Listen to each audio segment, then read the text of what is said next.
The Church of South India Diocese of Medak Holy Trinity Church బొలారంపై estate సమర్పిస్తున్న అనుదిన వాక్య ధ్యానాలను వీక్షిస్తున్న ప్రేక్షకులందరికీ తన సృజనాత్మక శక్తి ద్వారా మన ఎండిన బ్రతుకును చిగురింపజేసి అది పుష్పించి ఫలించేటట్లు చేయగలిగే మన ప్రియ రక్షకుడైన యేసుక్రీస్తు ప్రభుని అతి శక్తిగల నామమున మా హృదయపూర్వక స్వాగతాన్ని తెలియజేస్తున్నాం. ఈనాటి మన డైలీ బైబిల్ డివోషన్స్లో మన సంఘ సభ్యులు శ్రీమతి పి జాయిస్ రవికిరణ్ గారు అందించే సందేశాన్ని విందాం. చిగురించిన అహరోను కర్ర, ఏరన్ రాడ్ దట్ బడ్డెడ్ అనే అంశంపై వారి ద్వారా సందేశాన్ని వినకమునుపు ఈ భక్తి గీతాన్ని విందాం.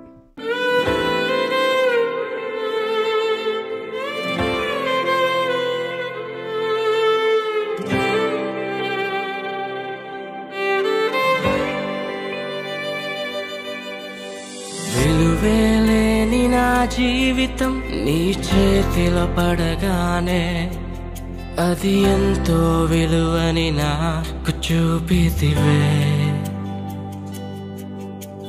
జీవమేలేని నాలోని జీవమును నింపుటకు నీ జీవితాన్నే దారబోసితివే. విలువేలేని నా జీవితం నీ చేతిలో పడగానే అది ఎంతో విలువని నాకు చూపితివే. జీవమేలేని నాలోని జీవమును నింపుటకు నీ జీవితాన్నే తారబోసితివే. నీది శాశ్వత ప్రేమయ నేను మరచిపోలేనయా. ఎన్ని యుగాలైనా మారదు. ఎండిన ప్రతి మోడును మరలా చిగురించును. నా దేవునికి సమస్తము సాధ్యమే. నీది శాశ్వత ప్రేమయ నేను మరచిపోలేనయా. ఎన్ని యుగాలైనా మారదు. ఎండిన ప్రతి మోడును మరలా చిగురించును. నా దేవునికి సమస్తము సాధ్యమే.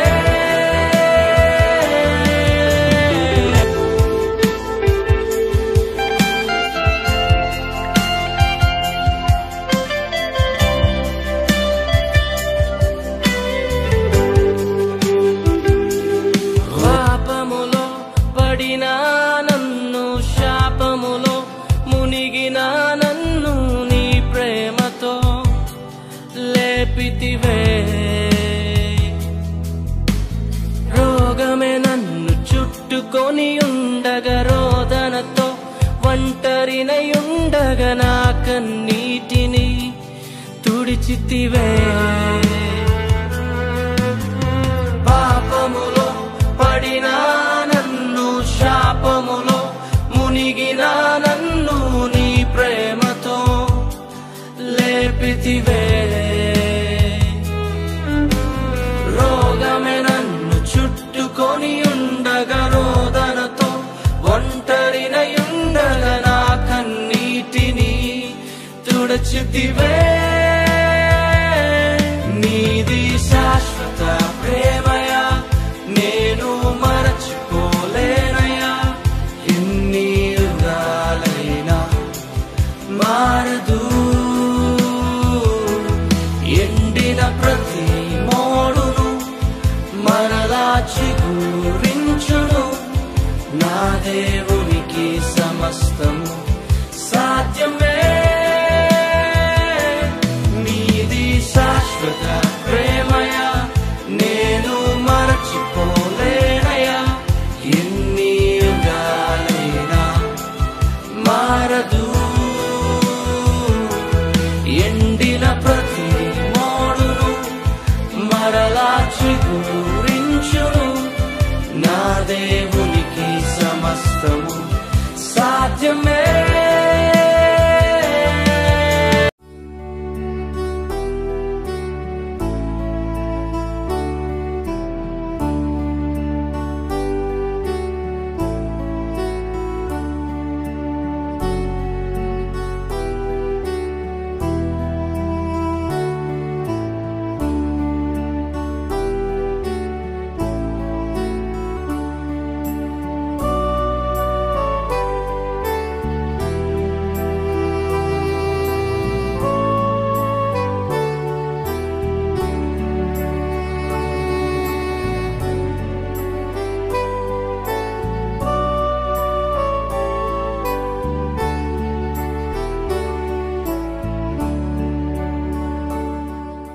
అనుదిన దైవ ధ్యానములకు స్వాగతము. ప్రార్థించుకున్నాము.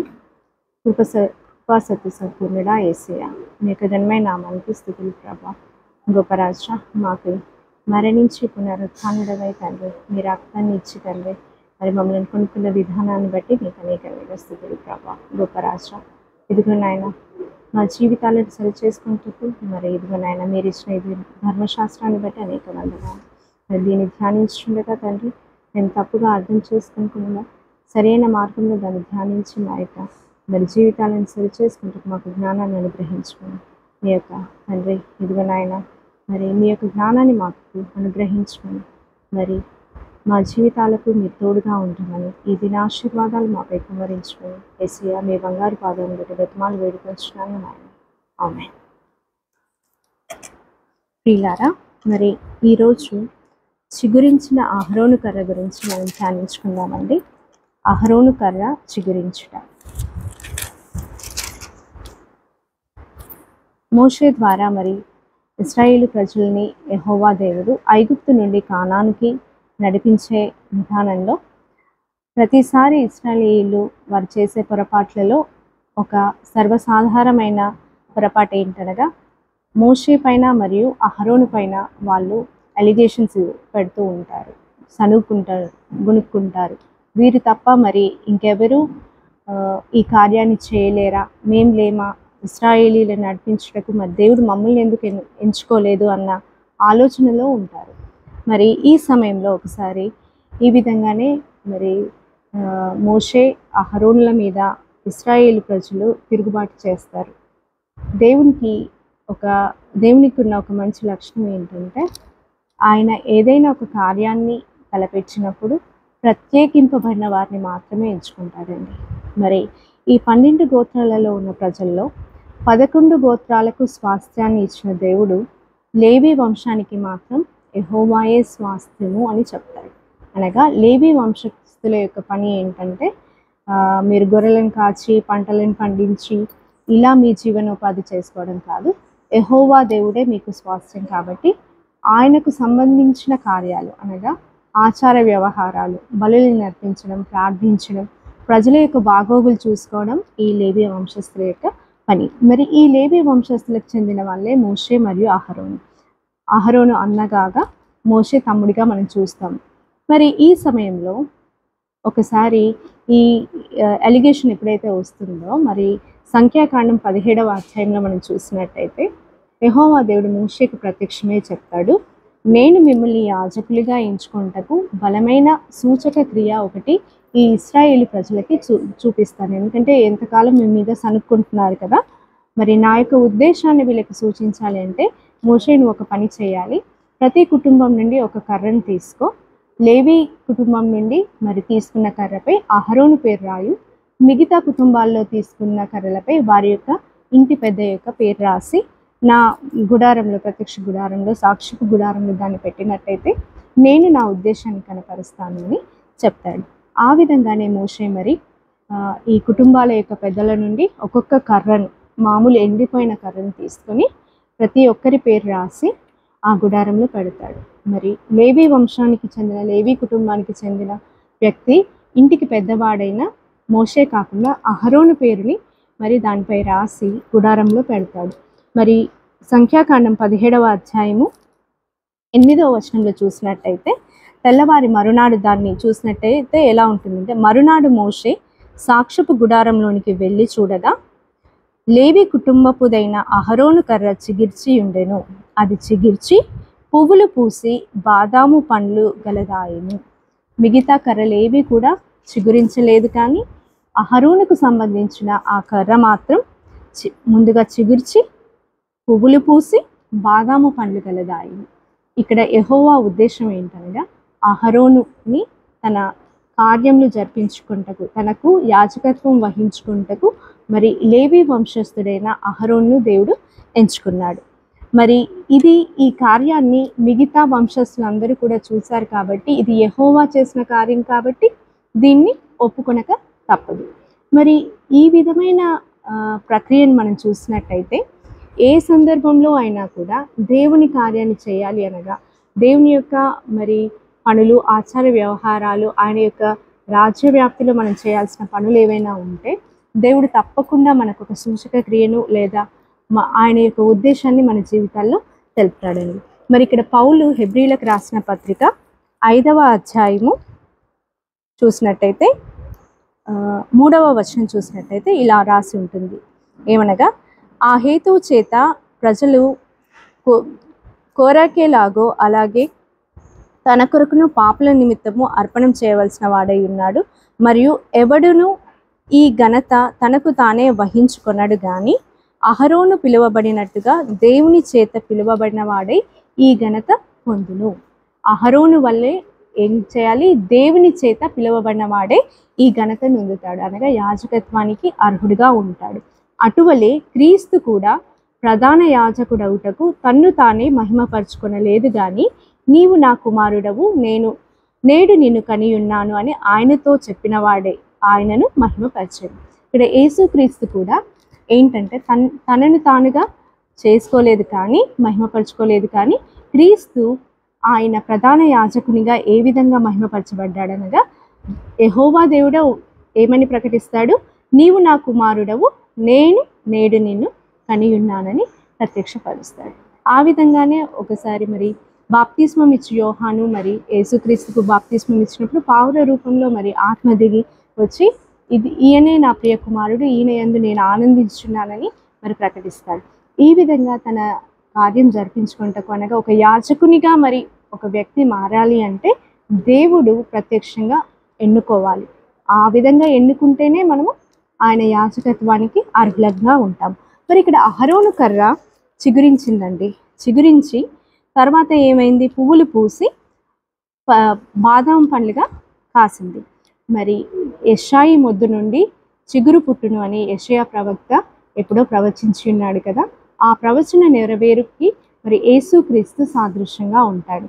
ఇక్కడ యెషాయి మొద్దు నుండి చిగురు పుట్టింది మరియు పువ్వులు పూసింది. మరి పువ్వులు పూయడం అనగా యేసుక్రీస్తు మరి తన యొక్క 35వ సంవత్సరంలో తను మొదలుపెట్టిన తన సేవలో ఆయన మరి పాపుల కొరకు ఆయన చేసిన పనులు, ఆయన చేసిన బోధలు, ఆయన ఈ లోకంలో ఉన్నప్పుడు ఆయన చూపిన సూచక క్రియలు, ఆ పరిమళం అంతా కూడా ఈ పువ్వుల్ని మరి సూచిస్తుంది. తర్వాత బాదాం పండ్లుగా కాసాయి. అహరోను కరకు బాదాం పండ్లు కూడా ఉన్నాయి. అది దేనికి సూచన అనగా యేసుక్రీస్తు యొక్క సంపూర్ణత ఫలము, అనగా ఆయన మరణము పునరుత్థానము ఈ బాదాం పండుకి మరి సూచనగా కనిపిస్తుంది. చిగురు పుట్టడము యెషాయి మొద్దుకు సూచన అయితే, పువ్వులు పరిమళించడమేమో ఆయన యొక్క సేవకు, ఈ లోకంలో ఆయన చూపించిన మరి సేవ ఏదైతే ఈ 3.5 సంవత్సరాలు ఈ లోకంలో ఆయన తన శిష్యులకు నేర్పుట, ప్రజలకు తన సేవను ఎలా విధంగా అంటే తన రాజ్య వ్యాప్తిలో ఏ విధంగా మరి ఒక పువ్వు పరిమళించినట్టుగా తన యొక్క సువాసనను ఎలా వెదజల్లుతుందో దానికి తార్కాణమైతే ఈ బాదాం పండు అన్నది ఆయన మరణించి పునరుత్థానం చెందిన ఫలానికి సూచనగా ఉంటుంది. అనగా ఒక ప్రధాన యాజకుడు తను చిగురించాలి మరియు ఫలించాలి, పుష్పించాలి, ఫలించాలి. ఈ 3 లక్షణాలు కలిగినట్టయితేనే ఆయన యేసుక్రీస్తు వలె ఒక ప్రధాన యాజకునిగా ఎంచబడతాడు. మరి ఈ 3 లక్షణాలు కూడా మనం యేసుక్రీస్తు లోపలనే చూడగలుగుతాం. కాబట్టి ఈ అహరోను కర్ర మాత్రమే చిగురించడానికి కారణం ఏంటనగా లేవి వంశస్థులను దేవుడు తన స్వాస్థ్యంగా ఎంచుకున్నాడు. వారిని మాత్రమే ఆయన యాజకులుగా ఏర్పరచుకున్నాడు. ఆ విషయాన్ని ధృవీకరించడానికి మరి యెహోవా దేవుడు అహరోను కర్రను మాత్రమే చిగురించినట్టుగా మనం చూస్తాము. ప్రియులారా, మరి ఒక యాజకత్వాన్ని మనము అంగీకరించాలి లేదా యాజకత్వాన్ని మనం కలిగి ఉండాలి అని అంటే యెహోవా దేవుని యొక్క ఏర్పాటు లేనిది, ఆయన ఎంచుకున్నది ఈ కార్యము జరగదు. దీనికి సూచనగానే మరి యెహోవా దేవుడు అహరోను కర్రను చిగురించినట్టుగా మనము చూసి ఉన్నాము. దేవుడు ఈ వాక్యాన్ని దీవించునుగాక.